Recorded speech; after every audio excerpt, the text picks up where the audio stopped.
दीपक देता है रोशनी फैलाने की प्रेरणा, फलदायी वृक्ष देता है देने की प्रेरणा, मधुबन देता है महकते रहने की प्रेरणा, महान व्यक्ति देते हैं जीवन जीने की प्रेरणा। आओ प्रेरणा से दें हम सभी को प्रेरणा।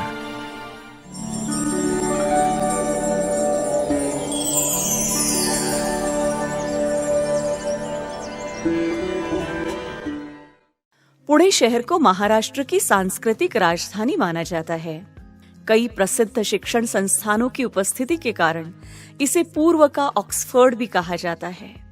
बोपोडी पुणे शहर में एक आवासीय क्षेत्र है। यहाँ का मुख्य आकर्षण पुणे आईटी पार्क है। बोपोडी पुणे ब्रह्मा कुमारीज सेवा केंद्र की संचालिका के रूप में सुनीता दीदी जी निमित्त है। आपका जन्म 1966 में पुणे महाराष्ट्र में हुआ। बचपन से ही आपको संगीत कला, नृत्य कला, आध्यात्मिकता एवं खेल कूद में विशेष रुचि थी। आप हर्षित मुक्ता, निर्माणता, रमणीकता आदि गुणों से भरपूर है। ईश्वर की खोज में आपको 1979 में पुणे से ही ईश्वरीय ज्ञान की प्राप्ति हुई। 1986 में आपको संस्था के मुख्यालय माउंट आबू में अव्यक्त बाप दादा से मिलन मनाने का सौभाग्य प्राप्त हुआ।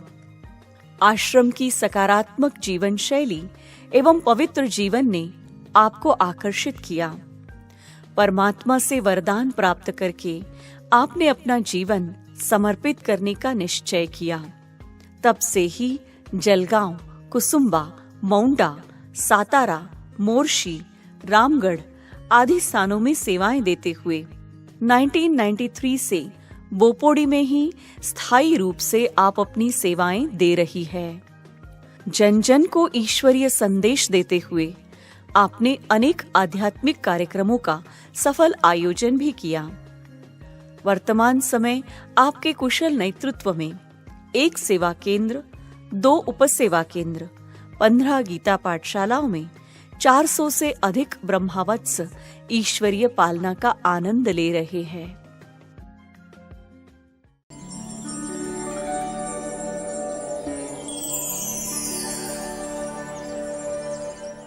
मेरे जो माता पिता है उनको उनकी शादी के बाद 20 साल के बाद मैं पैदा हुई और वो बच्चा होने के लिए बहुत ही तड़पते थे। तो उनको मैं जब पैदा हो गई तो उनको मना बहुत खुशी हो गई, जो हमारे घर में जो बच्ची आ गई तो बहुत खुश हो गए। और उसके बाद में मैं होने के बाद उनको सर्विस लगी, तो सर्विस माना गवर्नमेंट सर्विस लगी। तो हमारे घर में बहुत भक्ति चलती थी और मम्मी डैडी भी बहुत भक्ति करते थे और वैसे ही मेरे अंदर वो संस्कार आ गए। तो मेरे को कृष्ण के लिए बहुत प्यार था। तो कृष्ण जन्माष्टमी के दिन मैं कुछ भी खाती पीती नहीं थी, बहुत कड़ा उपवास रखती थी उसका। और फिर बाद में गणपति का भी मैंने बहुत पूजा अर्चना करती थी, सवेरे शाम की आरती करना ये सब गणपति के लिए भी करती थी। तो स्कूल में भी बहुत मना नृत्य में भाग लेना या संगीत मना गाना बोलना ये सब होता रहा। फिर आगे चल कर के मम्मी की तबीयत बहुत ख़राब होने लगी और मुझे ये था कि मम्मी तो चाहिए, बाकी तो कुछ ये नहीं होता है, लेकिन मम्मी तो हमारे जीवन में साथ तक चाहिए, अंत तक चाहिए। तो बहुत सारे डॉक्टर्स को दिखाया लेकिन फिर भी कुछ हल नहीं हो रहा था। तो फिर हमें डॉक्टर ने कुछ टेस्ट करने के लिए बोला। तो मैं मामी के पास गई पूना में। तो मामी ने कहा कि आपको मम्मी अच्छी हो जाएंगी, आप मेरे साथ ब्रह्मा कुमारी के पास चलो। तो मैंने कहा अच्छी बात है। मैं उनके पास बहुत रोई भी कि मम्मी चाहिए। तो फिर उन्होंने कहा कि हो जाएगा, अच्छी तरह से ठीक हो जाएगा, आप चलो ब्रह्मा कुमारी के पास, मैं एक जगह आपको लेके जाती हूँ। तो मुझे बाबा के पास लेके गए, माना वहाँ क्वार्टर गेट सेंटर पे। तो पहली बार जब क्वार्टर गेट सेंटर पे गई तो वहाँ देखा सब बहनें थी, सफ़ेद ड्रेस में थी और सबसे पहले मुझे बाबा का जो ब्रह्मा बाबा का फ़ोटो था, तो वहाँ पर जो देखने के बाद, बाबा को देखने के बाद ऐसे कशिश हो रही थी कि बाबा मुझे बुला रहा है ऐसे। लेकिन फिर वापस घर आने के बाद वो विचार चल रहे थे कि सच में शादी करना नहीं करना, इनका जीवन तो बहुत अच्छा है कि अच्छी तरह से इनको मना शादी नहीं किया है, तो अच्छा लगा मुझे। और फिर वो अंदर से एक ये आया कि हम यही करना है, यही कार्य करना है, लेकिन जो सर्विस करेंगे, पैसा कमाएंगे, ये तो कुछ और सब करते हैं, लेकिन हमें बाबा जो सिखा रहा है कि औरों को शांति देना, ये करना, वो सब मुझे बहुत अच्छा लगा वहाँ पर देख करके कि सबको सुख शांति कैसे बांटना है, कैसे सभी को टेंशन में जीवन जो जी रहे हैं उनको कैसे हम मना समर्थ जीवन जीने के लिए या व्यर्थ संकल्पों से पॉजिटिव में कैसे उनको लाना है, ये जीवन उनकी बनानी है, वो मुझे बहुत अच्छा अंदर से फीलिंग आई। तो घर आने के बाद मम्मी को बताया तो मम्मी तो बहुत खुश हो गई कि मैंने कहा कि आपकी तबीयत ठीक हो जाएंगी, आप ये नहीं करना, चिंता नहीं करना।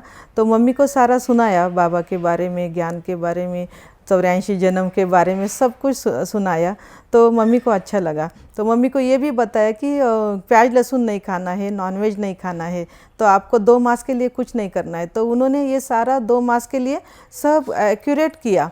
और अमृत वेले सवेरे पता तो नहीं था कैसे योग करना है, लेकिन अमृत वेले 3 बजे उठते थे, वो 2 मास के लिए कंटिन्यू उठे थे। तो 2 मास के बाद उनकी तबीयत जो अच्छी हो गई, तो मैं तो एकदम माला माल हो गई कि ये कोई चमत्कार है, ये ज़रूर कोई मना चमत्कार अच्छा ही है। और इसीलिए फिर मुझे बहुत ही अच्छा लगा कि मम्मी की तबीयत अच्छी हो गई। तो इसीलिए फिर बाद में आगे के लिए हमने फिर कहाँ जाना है, क्या करना है, तो क्वार्टर गेट सेंटर पे पूछा। तो यहाँ मम्मी यहाँ आई थी ढूंढते ढूंढते, तो सुनील भाई मिले। तो यहाँ गीता पाठशाला थी बोपड़ी में। फिर सुनील भाई से बात हो गई मम्मी की। तो मम्मी ने कहा कि यहाँ, तो सुनील भाई ने कहा कि आ जाओ यहाँ, आपका कोर्स वगैरह करेंगे, सब आपको सुनाएंगे। तो फिर सुनील भाई से मिलने के बाद मेरा जो कोर्स हुआ, उन्होंने मेरा पूरा डिटेल में कोर्स किया। फिर मुझे अच्छी तरह से मालूम पड़ा कि ये क्या ज्ञान है, और तब मालूम पड़ा कि किस तरह से हमको क्या करना है। तो सुनील भाई ने बहुत अच्छी तरह से मुझे समझाया कि क्या करना है, कैसे करना है। लेकिन ये सब चलते हुए हम लोग मुरली के लिए आते थे, रोज़ मुरली सुनते थे। लेकिन जैसे ही ज्ञान मिला था, तो उस टाइम से लेकर के हम सुनील भाई मिलने तक हम प्याज लहसुन या नॉनवेज कुछ भी नहीं करते थे। तो बाद में फिर घर में गए तो फिर पिताजी बहुत ये करने लगे कि आपको शादी करनी है। तो मैंने कहा नहीं, मुझे शादी नहीं करनी है, मुझे पहले मेरे पैर पर खड़े होने दो, और जब तक मैं अपने पैरों पर खड़ी नहीं होंगी तब तक मेरी शादी नहीं करना है। तो पिताजी और गुस्सा हो गए। तो बोले क्या पैर पर खड़ा होना है, क्या करना है? नहीं, मुझे मेरे पैर पर खड़ा होना माना मुझे सर्विस करनी है, और बाद में आप शादी का सोचना, पहले नहीं सोचना। मुझे एक दिन हम लोग मई मास का महीना था, तो उसमें हम लोग सारे बाहर सोए थे आंगन में, और वहाँ पर मम्मी योग के लिए उठी थी 3 बजे। और जैसे ही 3 बजे का अमृत वेले का समय था, और बाबा ब्रह्मा बाबा जैसे कि मम्मी के पास श्री कृष्ण दे रहा है, और मम्मी वो श्री कृष्ण माना बाबा कह रहा है कि आप ले लो। तो मम्मी ने कहा कि नहीं, ये श्री कृष्ण मैं लेने के काबिल नहीं हूँ, मैं नहीं ले सकती हूँ, तो मेरी बच्ची ले सकती है, आप बच्ची को देना। और उसी समय मैं बाजू में मम्मी के पास सोई थी, और उसी समय मुझे स्वप्न आया, और स्वप्न में बाबा मुझे कृष्ण दे रहे हैं, माना एट ए टाइम, दोनों एट ए टाइम हो गया था। और बाद में सब सवेरे उठ गई, तो मम्मी को मैंने कहा कि देखो मम्मी, बाबा ने मुझे आज श्री कृष्ण दिया स्वप्न में। तो मम्मी ने कहा अच्छा, बाबा ने आपको दिया?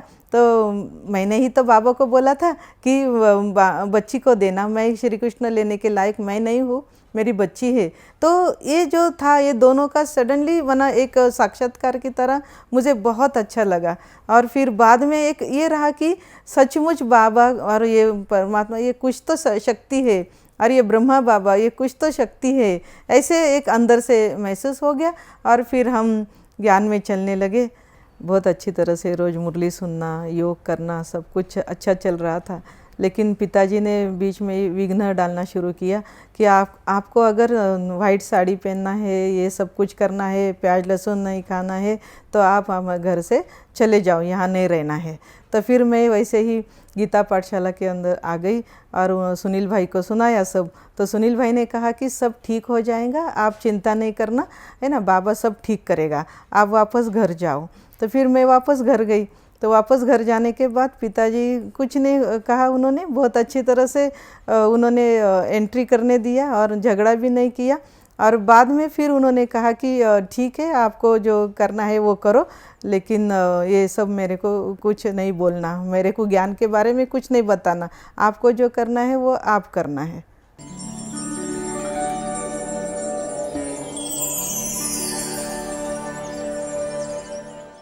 तो पहली बार जब हम 1986 में मधुबन जाने के लिए क्वार्टर गेट सेंटर पे कहा, तो पैसे नहीं थे जाने के लिए, तो मम्मी ने अपने गहने बेच करके उस टाइम पर हम मधुबन, मम्मी और मैं मधुबन गई। और मधुबन में जाने के बाद पांडव भवन में जैसे ही एंट्री किया, मुझे बहुत बड़ी शक्ति का एहसास हुआ कि बहुत शांति का अनुभव हुआ। और जब रहने लगे वहाँ, तो वहाँ पे रहने के बाद तो जैसे कि ऐसे लगा कि मैं अशरीरी जैसे कि लग रहा था कि मेरा शरीर है ही नहीं, मैं बहुत हल्का अपने आप को महसूस करने लगी। और जैसे ही बाप दादा का दिन आया और बाबा आए, और बाबा आने के बाद मुझे एकदम ऐसे अंदर से एकदम करंट सा महसूस हो गया कि कुछ तो अंदर करंट जा रहा है और मैं एकदम उड़ती हुई कहाँ तो पहुँच रही है, लेकिन मैं समझ में नहीं आ रहा था कि क्या हो रहा है। और मुरली भी उसी ढंग से मुरली सुना, मुझे मुरली का थोड़ा कुछ याद नहीं है क्योंकि मैं थी नहीं उस टाइम पर बाबा के सामने जब थे। और जब बाबा मुझे मिले तो बाबा ने मुझे दृष्टि दिया, टोली भी दिया, और बाबा ने कहा कि आप बहुत पदम भाग्यशाली कुमारी हो, क्योंकि आप औरों को कल्याण करने के लिए आपका जन्म हुआ है, आप उसके लिए निमित्त हो। इस तरह से बाबा ने वरदान दिया। और फिर वो वही वरदान लेकर के जब हम घर पहुँचे, मना पुणे आ गए वापस, लेकिन वो आज तक भी मेरे अंदर वो एक चैतन्यता है कि बस बाबा ने जो कहा और वो वही अब आज तक चल रहा है। और कई कुमारियों को बनाने के लिए, ब्रह्मा कुमारी बनाने के लिए निमित्त बाबा ने मुझे बनाया, और वो अभी भी चल रही है, सभी चल रहे हैं। और बहुत सारी कन्याएं कहो या कुमारियाँ कहो और टीचर्स कहो, जैसे उस दिन से लेकर के आज तक भी वो चल रही है। और इस तरह से जब मैं बड़ी दादी से मिली, तो बड़ी दादी ने देखते ही मुझे एक कहा कि कहाँ से आई हो, तो मैंने कहा दादी पूना से है। तो मैंने कहा दादी मैं बिज़नेस करती हूँ, शॉर्ट हैंड टाइप राइटिंग सिखाती हूँ। तो दादी ने कहा कि आपको लिए आपका जन्म इसके लिए नहीं हुआ है, आपको है ना इसके लिए ये करना है। तो मैं उसी टाइम वहाँ से आ गई घर। तो फिर मैं वो सब बिज़नेस बंद किया और अपना जो ब्रह्मा कुमारी का जो है सेंटर पर रहना शुरू किया। तेरी पालना का बाबा, तेरी पालना का बाबा, एहसान चुकाए किस तरह, एहसान चुकाए किस तरह। तूने प्यार से जो पाला, तूने प्यार से जो पाला, शब्दों में गाए किस तरह। तेरी पालना का बाबा, तेरी पालना का बाबा।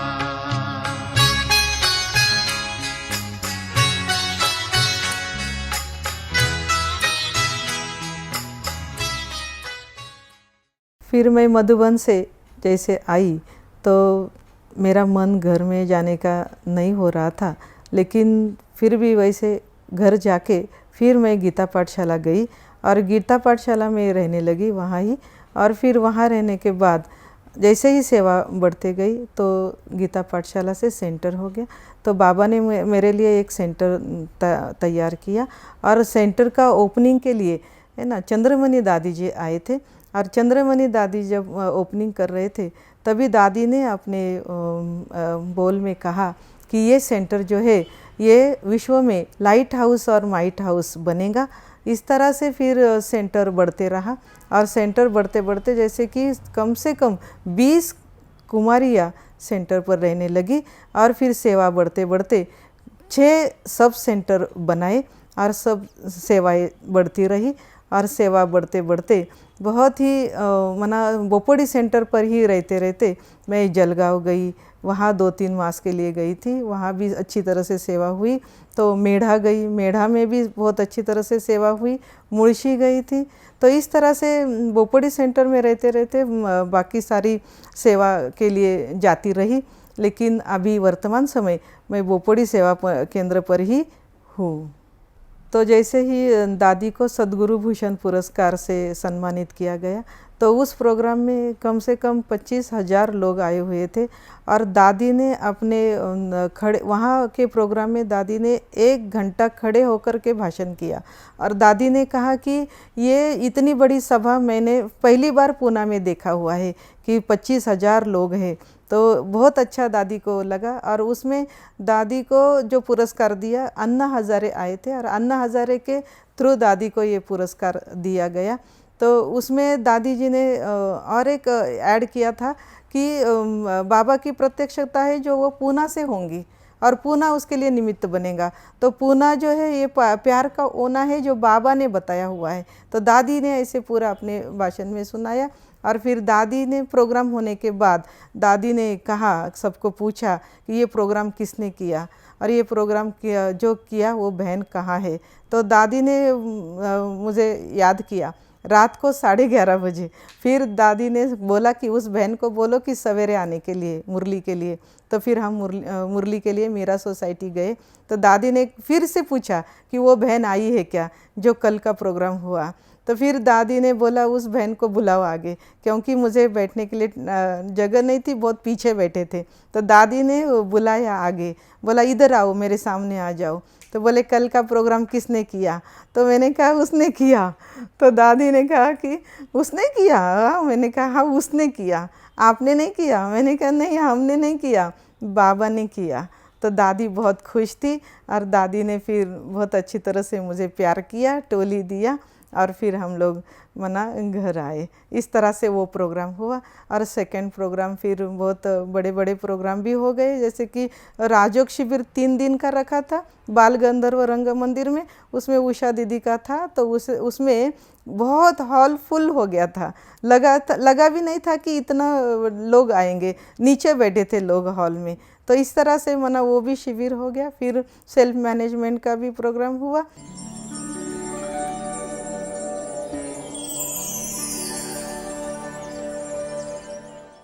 तो सबसे पहले मुझे तो बाबा के बनने के बाद, जैसे बाबा ने कहा कि आपको प्याज लहसुन नहीं खाना है और नॉनवेज नहीं खाना है, तो ये मुझे बहुत अच्छा लगा। और जैसे ही ज्ञान मिला उस दिन से लेकर के आज तक है ना, कुछ भी उसमें छुआ नहीं है, ना खाया है, ना कुछ नहीं। उसका स्मेल भी मुझे अच्छा नहीं लगता है।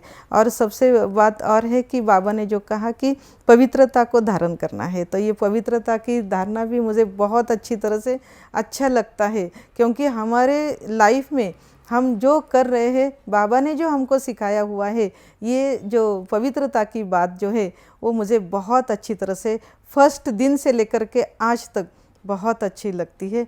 और ये बाबा ने कहा कि पवित्रता और किसी के हाथ का नहीं खाना। तो जैसे हम छोटे थे तो छोटे बच्चों को तो लगता है ये खाना वो खाना, लेकिन हमने कभी नहीं किसी के हाथ का नहीं खाना, ना होटल में खाना, ना कुछ नहीं खाना। जैसे बाबा का ज्ञान मिला, 12 साल की उम्र थी, तब से लेकर के आज तक कुछ भी ये नहीं रहा।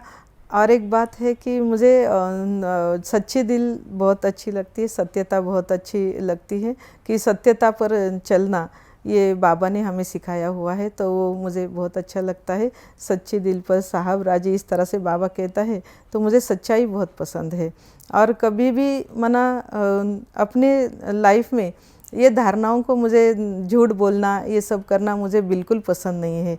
कि जैसे बाबा कह रहा है, जो बचपन से लेकर के अभी तक ऐसे ही अंदर में रहा है कि कभी भी झूठ नहीं बोलना है। जैसे बाबा मुझे कह रहा है, मुझे वैसे ही चलना है। तो मेरे जीवन का एक यही लक्ष्य है कि मुझे बाबा जो है मेरे में समा जाए और मैं बाबा में समा जाऊँ। ये बहुत अंदर से लगता है कि बाबा को हर घड़ी मैं बाबा से बातें करूं कि बाबा बस आपको जो चाहे मैं वही करूं, मैं वही ये करूं, मुझे कुछ भी एक सेकंड का भी मुझे दूसरा कोई व्यर्थ संकल्प कहो वो न आए, और मुझे अंत तक आपका ही सेवा में रहूं और आपकी ही सेवा में हाजिर रहूं।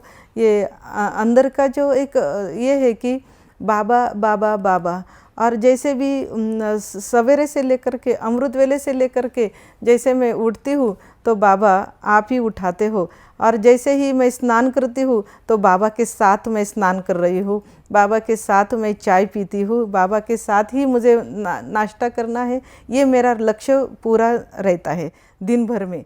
जैसे भोजन करते हैं, पानी पीते हैं, जैसे भी बाबा की याद में पानी पीना, ये बहुत अंदर से लगता है कि मुझे बाबा के साथ ही सब कुछ पूरा दिन बिताना है, बाबा बाबा ही करती रहूँ। और बाबा का जो एक बताया हुआ है कि बाबा के समान बनना है, तो बाबा क्या सचमुच मैं आपके जब सामने आती हूँ तो मुझे अंदर से ये महसूस होता है कि बाबा सचमुच आप मेरे लिए क्या हो। ये मैं बहुत ही दिन भर की दिनचर्या के अंदर बाबा का ही हो, और जब अंत समय आएगा तो मुझे मेरे सामने मेरा बाबा ही हो, और जब मेरा शरीर छूटे तो भी मेरे बाबा की याद में ही मेरा शरीर छूटे, और बाबा ही बाबा बाबा लास्ट तक बाबा ही हो। तो हमें बाबा के साथ घर चलना है, ये हमारे संकल्प में हो, और हम बाबा को कितना कैसे याद करते हैं, और बाबा जो है हमें घर ले चलने के लिए आया हुआ है, इसलिए बाबा की इन आशाओं को हमको पूर्ण करना है, और हमको संपन्न बन करके बाबा के साथ चलना है, और साथ साथ बेहद सेवाओं की हमारी वृत्ति दृष्टि हो। तो अभी हमें संपन्न और संपूर्ण स्थिति को प्राप्त करना है, कर्मातीत स्थिति को प्राप्त करना है, और उसके लिए हमें हदों से पार बेहद में जाना है। तो बेहद विश्व की सेवा में हमें उपस्थित होना है, यही हम सब ब्राह्मणों को करना है। जैसे बाबा की आशा है, उस आशाओं को हमको पूर्ण करना है कि बाबा कहता है कि बच्चे बेहद में रहो, है ना। तो बेहद में रह करके हमारी कर्म करते हुए कर्म योगी बन करके कर्मातीत अवस्था को हम प्राप्त कर सकते हैं। इस तरह से हम ब्राह्मणों को करना है। जो तुमको हो पसंद वही बात कहेंगे, जो तुमको हो पसंद वही बात कहेंगे, तुम दिन को अगर रात कहो रात कहेंगे, जो तुमको हो पसंद वही बात कहेंगे।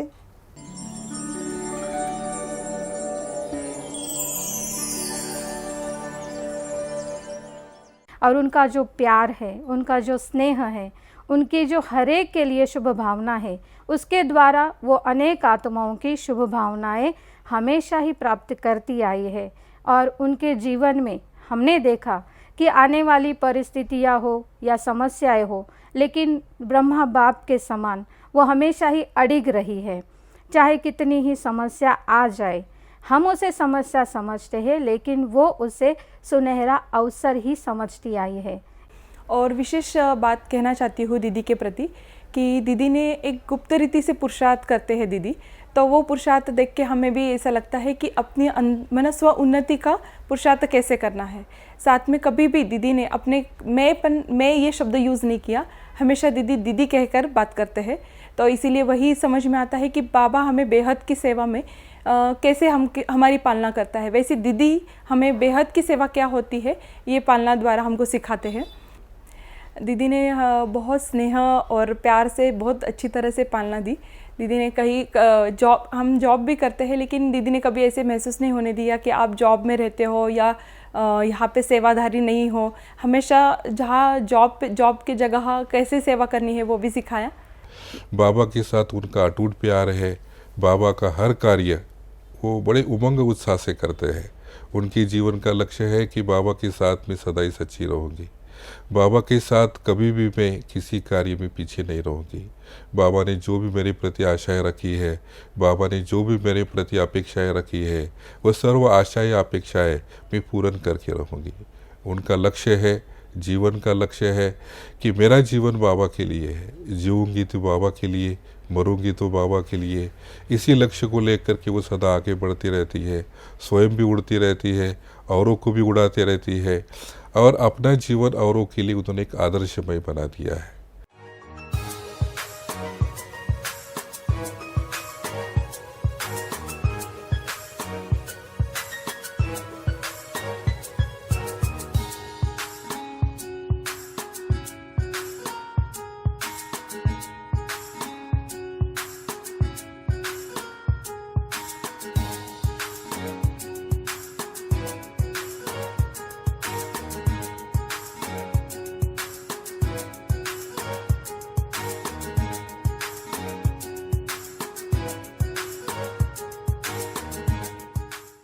उनके डेडिकेशन और निस्वार्थ प्यार देखकर हमारे मन में उमंग और उत्साह से भर जाता है।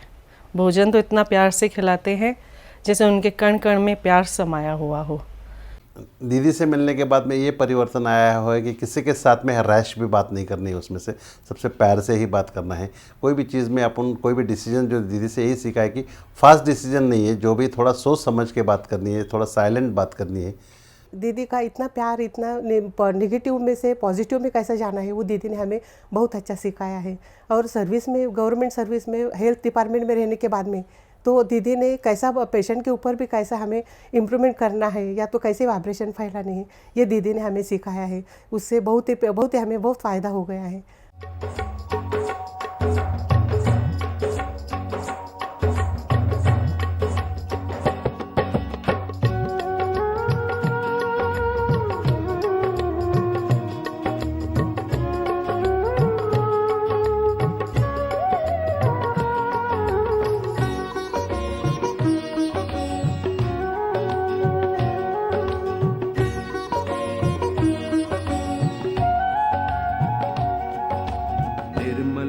जीवन अपना हो संकल्प विमल, निर्मल हो जीवन अपना हो संकल्प विमल। खुद को हम बदले इतना जग ये जाए बदल, खुद को हम बदले इतना जग ये जाए बदल। आत्म परिवर्तन कर ले, विश्व परिवर्तन कर दे।